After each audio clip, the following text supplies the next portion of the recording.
কাঞ্চন, আরে কই রে, আমার গড়গড়া করার জল দিলি নে, দেখো দেখি। আসতেছি না, রাত না আপুয়াতে এরকম ডাকাটাকি শুরু হইলো কিসের জন্য? আর একটু গলা সাধলি পরে কি হয়?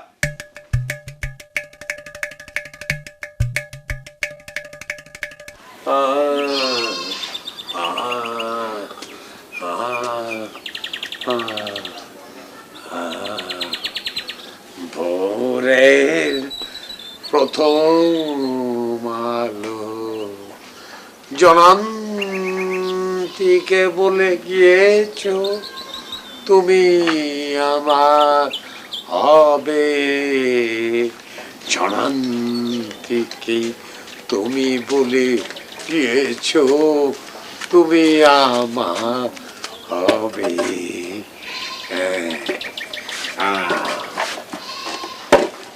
এত বেলা পর্যন্ত ঘুমোলে ভোরের সৌন্দর্যের এই অনুভূতি এ থেকে বঞ্চিতই থাকবি রে কাঞ্চন। এই পৃথিবীর বুকে সকালবেলা ঘুমাইনের চাইতে এরকম সুন্দর মুহূর্ত আর নাই, সেটা খালি তুমি বুঝলে না। না লবণ দিয়েছিস? প্রত্যেক দিন কি তোমার একই কথা জিজ্ঞেস করা লাগবে না?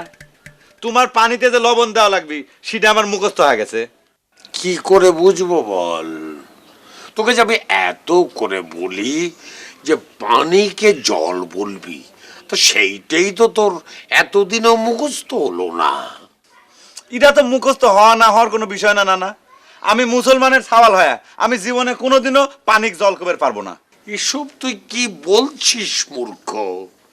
পানি আর জলের সাথে হিন্দু মুসলমানের কি সম্পর্ক? এ তো শ্রুতির ব্যাপার। এই যে আমাদের কাজী নজরুল ইসলাম যে গানটা লিখেছে, এত জল ও কাজল চোখে পাশানি আনলে বলোকে।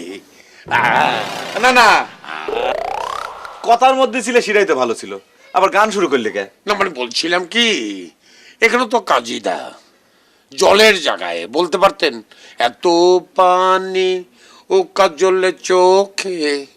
এটা তো উনি লেখেননি। এটা লিখলে কি হতো? এটা লিখলে ছন্দের পতন হতো, কাব্যটা মার খেয়ে যেত।